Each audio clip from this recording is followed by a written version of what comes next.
In this video, I'm going to take you through a simple flow that captures a file upload that is a required part of a process and automatically sets a piece of data on a related record to say that we got that file.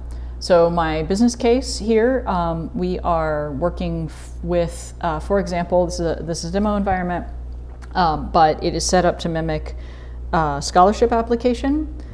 Scholarship applications, program applications often have the requirement that files are uploaded to the record so that you can confirm things like transcript or proof of income or things like that. But also you need to track whether that file was uploaded and oftentimes when was that file uploaded. So it's a two-step process. You have to upload your file, and then you also have to track in a field or in a record somewhere that you've obtained the information that and you've reviewed it. So what we're going to do with this flow is we're going to make that a one-step process by providing a screen flow that allows an internal user to upload a file that will connect the file to this application record, and at the same time mark the date that that file was received. So it just cuts out a step for the end user. So I've got my applications as my custom object. Because I'm going to embed the flow right here on this screen, and it is a screen flow, what I need to do is know that part of that setup is passing the ID of the record into the screen flow. So the first step we're going to take is actually setting up our flow to anticipate that. And then I've obviously got my custom field set up here to receive the information. So we're ready to get started building the flow. So I'm going to go over to my flow builder, and I'm going to create a new flow. And I'm going to create a screen flow because we want people to interact with it.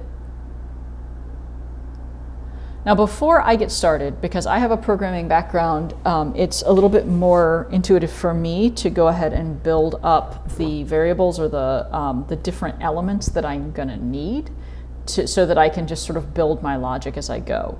If you're newer to this kind of work and you don't have a programming background, it may make more sense for you to build the elements as you build the logic. So either way it will work just fine, this just lets me show you a little bit more efficiently without sort of stopping and pausing and jumping around in the screens as well. So first thing I do is I open up my toolbox and I want a new resource. So I'm going to build a couple of resources here that will let me do what I need to do. We don't really need very many for this. The first thing we need, of course, is that what I was talking about with the application to tie the record that we're on into our flow. So this receives the application ID.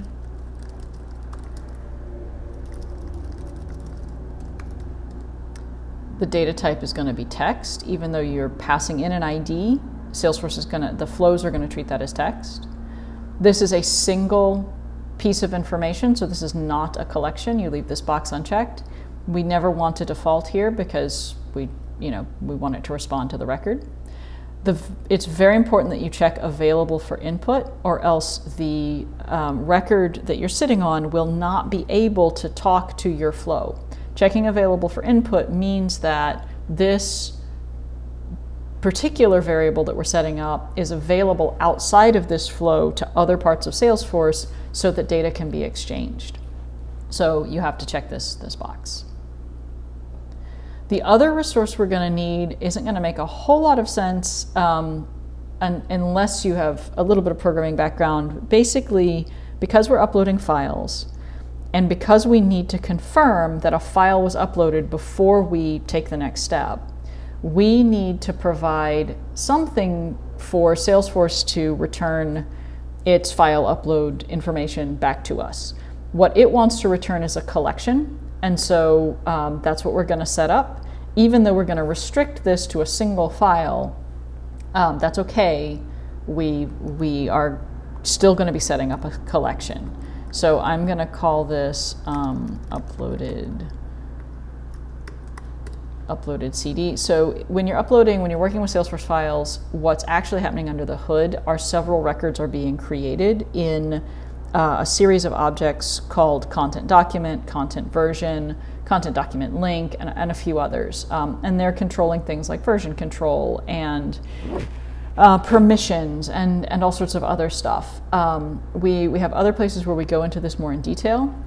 But the important thing to know is that when you upload a file, Salesforce is going to give you back a list of content document IDs and content version IDs. You're always going to have both for the file uploader. And because we're just performing a sanity check, we only need one. So we're going to set up this uploaded CD IDs, collection variable to contain uploaded files. This is also going to contain text, but it is going to contain a collection, and it's internal only, so we don't need to check these boxes. And that should be everything we need to get started, because the rest of the data is actually going to be built on our screens and in our logic. So our screen flow starting point is here. We just click the plus button and choose a screen, because we want to start by asking people to upload their information. This is just the screen properties, so the label and the API name, of course. So we're going to call this upload requirement document.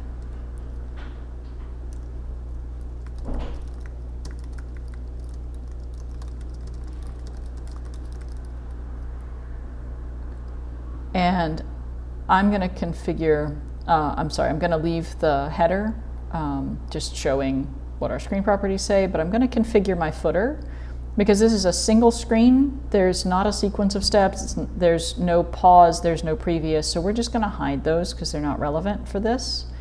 And also we're going to use a custom label on the next or finish button that is save file, so that it's a little clearer what the person is meant to do. So that's our structure. That kind of gives us our placeholder. And now we need to add the elements to the screen. Now we only want two elements. We want someone to tell us what kind of file this is.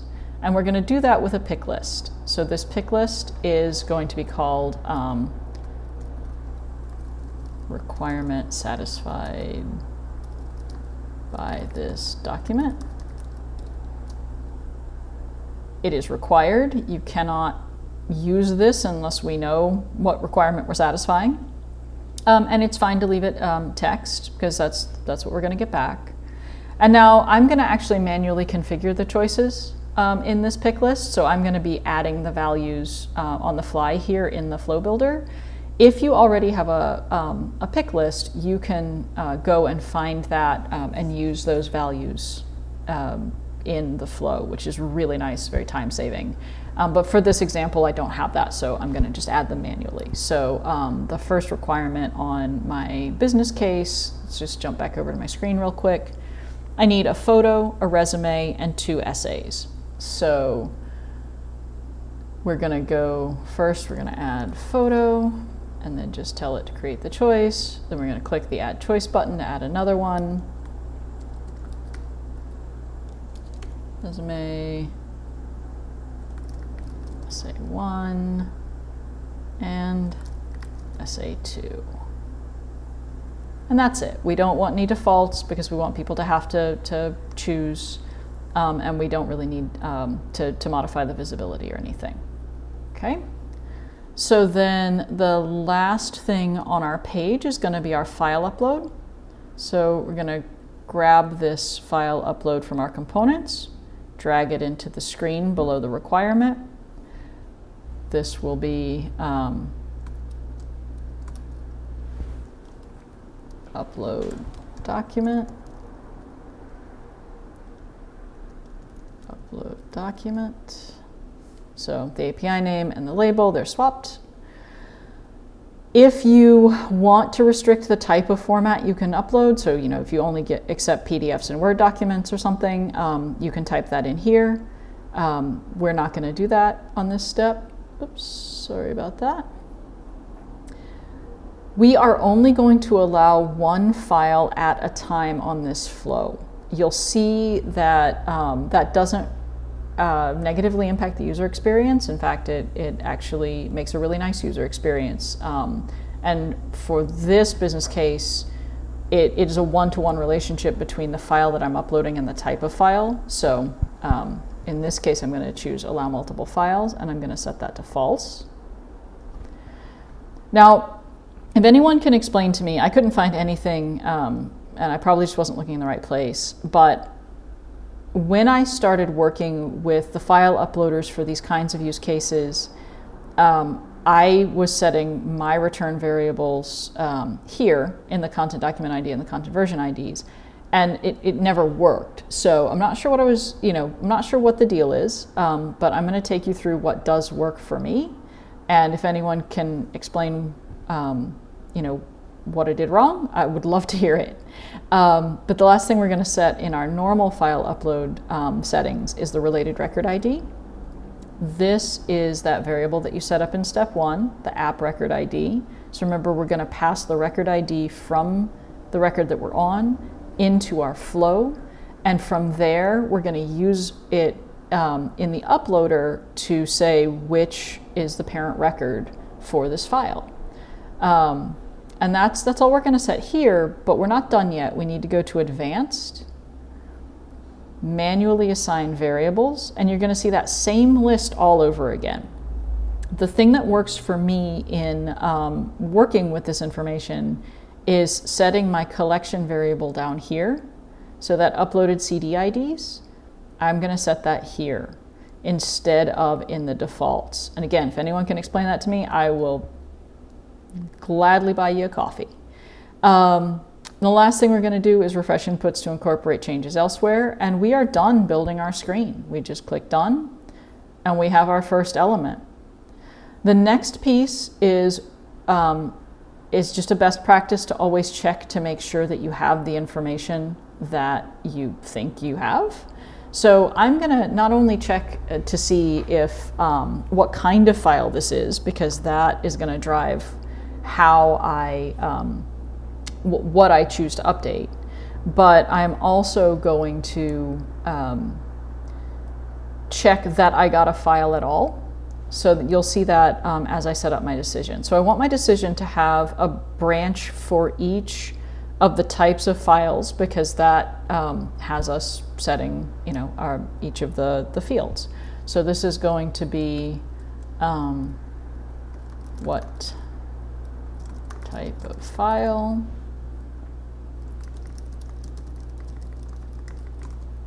what type of file was uploaded, and we're going to start with photo.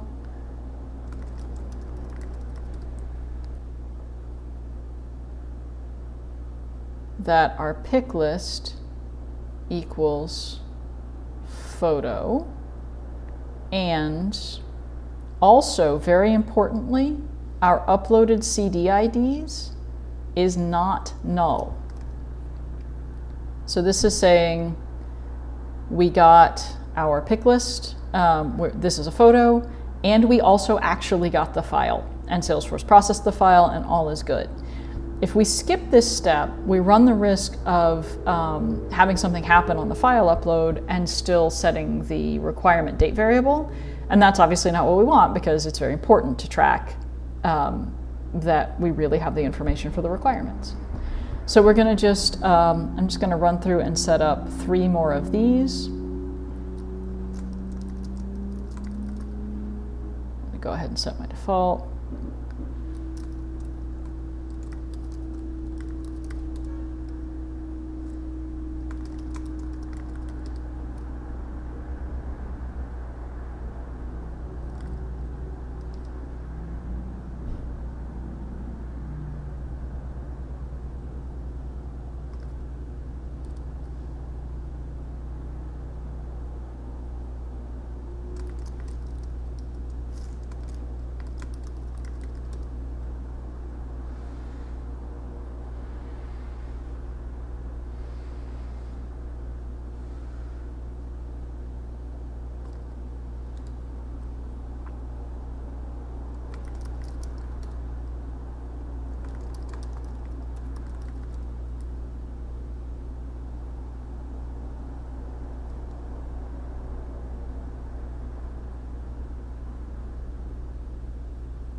Okay.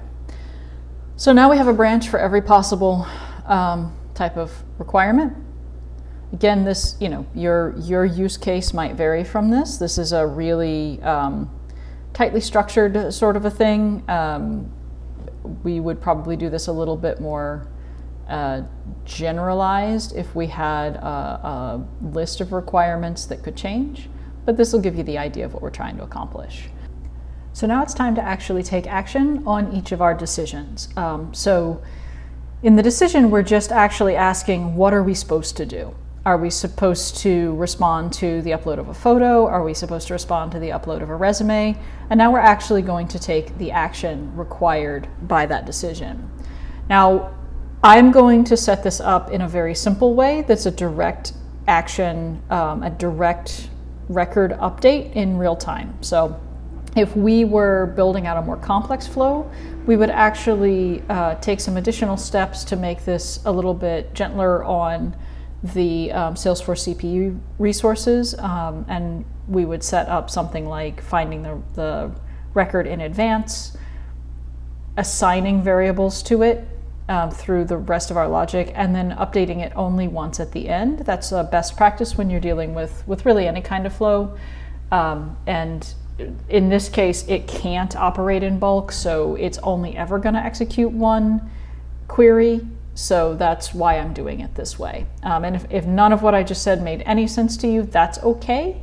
I just need to say it because I don't want you to think that this type of action should be generalized to all of your activities in flows. There's other different ways of doing this that can minimize the resources required when your flow executes. But this is an easy one, and we know that we're only uploading one file. We know that we are only going down one branch, and so we can just go ahead and take our action right here, and we're done. So I'm going to update a record. This would be update application photo field.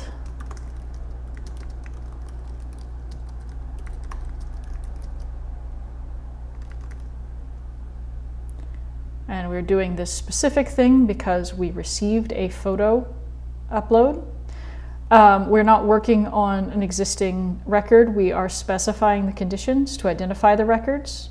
So we have to tell it that we want to work off of application.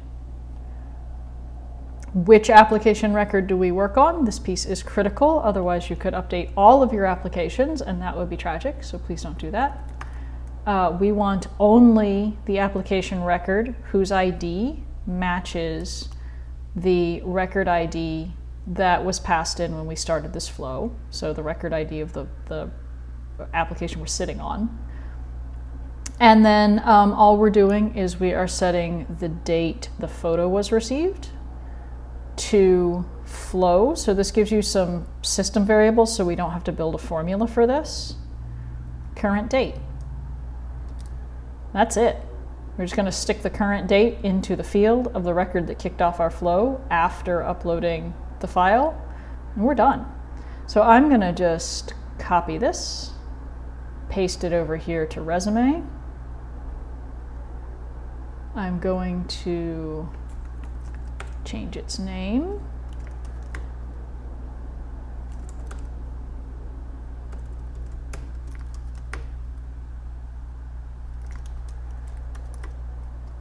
And I'm going to skip down all of this, change this to date resume was received. We already have the value that we need. And we're just going to do that 2 more times.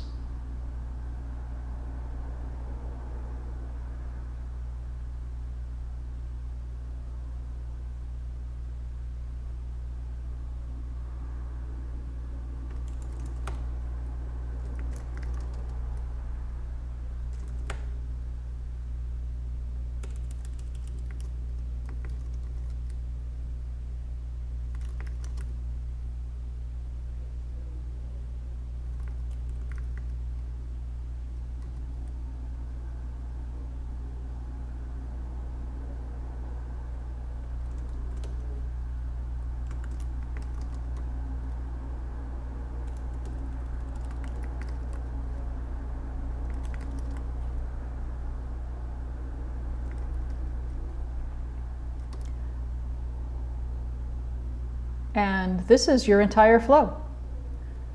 We're going to save it. I'm going to activate it.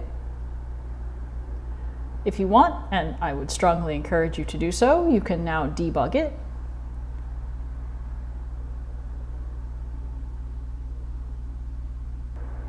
I'm shifted over to my test application record. I'm going to grab its ID from the URL because that's what we need to debug. I'm going to put that ID into the app record ID. So this is what we're going to wire up in the next step.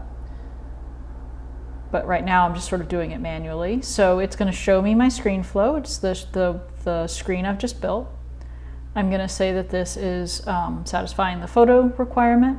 I'm going to go and upload a file. So just know when you're debugging a screen flow, you will actually add the file, unlike if you're doing an automation where it'll just run through the steps but not actually write to the database. This will write to the database. So we've uploaded the file. We're going to click Save. And now we can see it went through our decision. It knows that the photo was updated. And so it's going to go down the photo branch. And when I go back over to my test record and reload it, I should see my file attached, and I should see today's date. And that's all there is to it. So let's take the last step. We'll put the thing we just built right here above Files, so it's super easy for our staff to use. And I'm going to go to Object Manager, Application, and I'm going to go to the Lightning record pages. And I already have a record page created for this object. If you don't, just create a new one. But I'm going to go ahead in and edit this.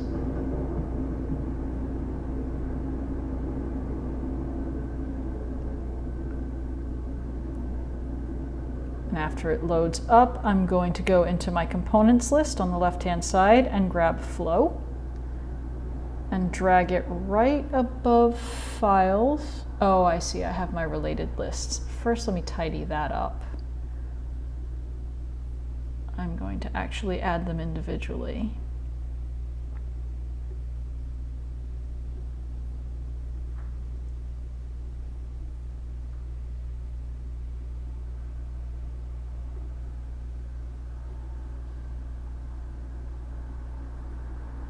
There we go. So now I can put something above that. Now I want my flow right above my files. Upload requirements document is what I called my flow. So notice this now changes very slightly, and it finds that app record ID that I set up right at the very beginning as my input. And I check my pass record ID into this variable box so that it connects the record that I'm on with the data that I need through the rest of the flow. And then I hit save. And I reload my page. And now I have a nice handy space here. I can upload the resume. I can interact with that screen flow just like I did in the debug. I hit save file. It resets it back. So this is a really nice user experience all by itself without any looping or anything. We've got our files and we've got our resume, and that's it. Have fun.